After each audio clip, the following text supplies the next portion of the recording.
Us gardeners are such optimists. We're always looking to the future. And one of the biggest investments for the future you can make at the moment is planting bulbs. I am always so glad when I've taken a little bit of time to plant a few bulbs in the autumn. Come next spring, they will pop up and make my garden look glorious.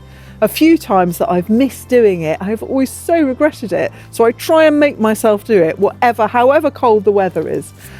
The good thing is that tulips actually really like a nice little bit of cold weather, so it's not too late to plant them at all. As a rule of thumb, when you're looking to buy bulbs, make sure that they're nice and firm and plump. Give them a bit of a squidge. You can tell a lot by touch. And have a look at them as well. Make sure they're not going mouldy or battered or bruised. That's a lot easier when they're loose bulbs like this. Not quite so easy when they're in a packet. But even so, you can take them off the shelf and have a good feel through the bag. Just see that they are nice and firm before you buy them. As well as planting tulips, one of my favourite things to plant are dwarf daffodils. I love these little baby daffodils. These are tete-a-tete, one of the littlest daffodils, but it comes up and flowers in February. How fantastic is that? Just when you're thinking that winter is just going on and on forever, up these pop and bring a little ray of sunshine into your life. So I'm going to do a few pots of them now. I've also got this one. This is Sailboat. Look at that, 3 bulbs. And so that's going to give me a lot of flower. Sailboat, touch more elegant than tete-a-tete perhaps. Creamy white with a lemony yellow trumpet and lots of flower. And I'm just going to do a few pots full of them. The other great thing about bulbs, of course, is that they're not just for pots. You can also naturalise them in the garden, you can put them in the lawn, you can do all sorts of things. But for the moment, I'm doing a few pots. I've got here just a good old sustainable compost. One of the nice things about daffodils is that you can really pack them into the pots. They really don't mind being jammed in together. And so I think I'm going to put the sailboats in here. As a general rule of thumb, when you're planting bulbs, it wants to go down 3 times the depth of the bulb, but that isn't quite so important when you're planting pots, because they're not going to necessarily be in here forever, so you can actually plant them quite close to the surface. I often do a few pots full like this to give away as presents. They make really good Christmas presents. I reckon that's about it.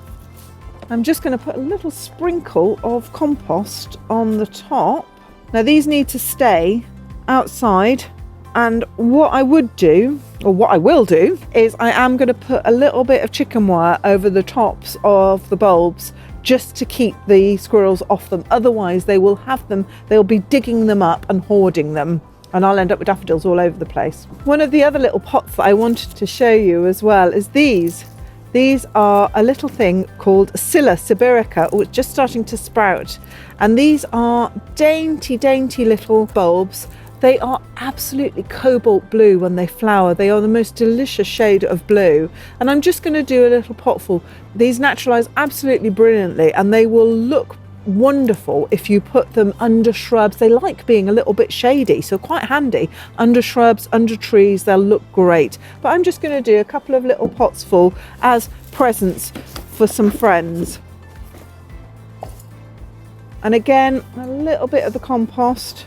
These ones I am going to put at the right depth. It's about 3 times the depth of the bulb. So if you look at that, that is probably about 2 centimetres. So it needs to go around about 6 centimetres down.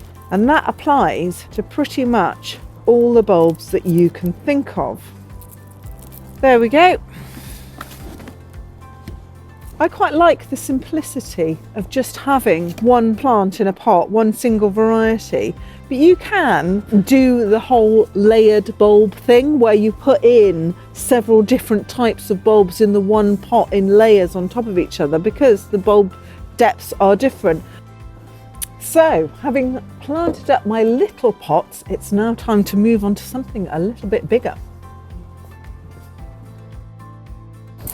I'm going to plant up a slightly bigger pot this time with tulips. And I've got these fantastic tulip bulbs. This is a variety called National Velvet with lovely deep red velvety flowers and really huge stonking bulbs. They're lovely, absolutely lovely. The important thing to remember with tulip bulbs is that they really do need to go in at 3 times their depth. And so these will need to be, look at the size of that bulb, so another one again and another one again. So it's going to be fairly deep down in the pot. And that's quite important. The other thing that you need to remember with tulips is that they mustn't be touching. If they're touching, they're very prone to spreading a rather nasty disease, which just leads to abject failure. And so it's actually really important that the bulbs are kept separate enough to not be touching. So I'm only going to put about, well, no more than 10 bulbs in this pot, which will still give me a really good show. Don't forget to give them a little squidge again. And then I'm just going to fill in over the top, and that is job done. But it's not just about planting in pots. You can naturalise tulips, or any bulbs actually, pretty much straight out into the ground. And one of the things I'm going to be doing is planting these alliums. Look at these. They're stonking great bulbs. They're absolutely wonderful. These are those giant onions, you know, that get really tall and you have these big purple flower heads on them. They will flower in around about May, June, just when I'm thinking that's it for the bulbs. It's all over and done with. These will pop up and be an absolute glory. And believe me, it doesn't take too many of these to make a real impact in your garden. So that is just what I'm going to do. The crucial thing to remember when you're naturalising bulbs, even from the tiny little scillas to whopping great bulbs like these alliums, is that you want them to look really random. You want them to look as if they planted themselves. Nature doesn't do rows, and neither should you.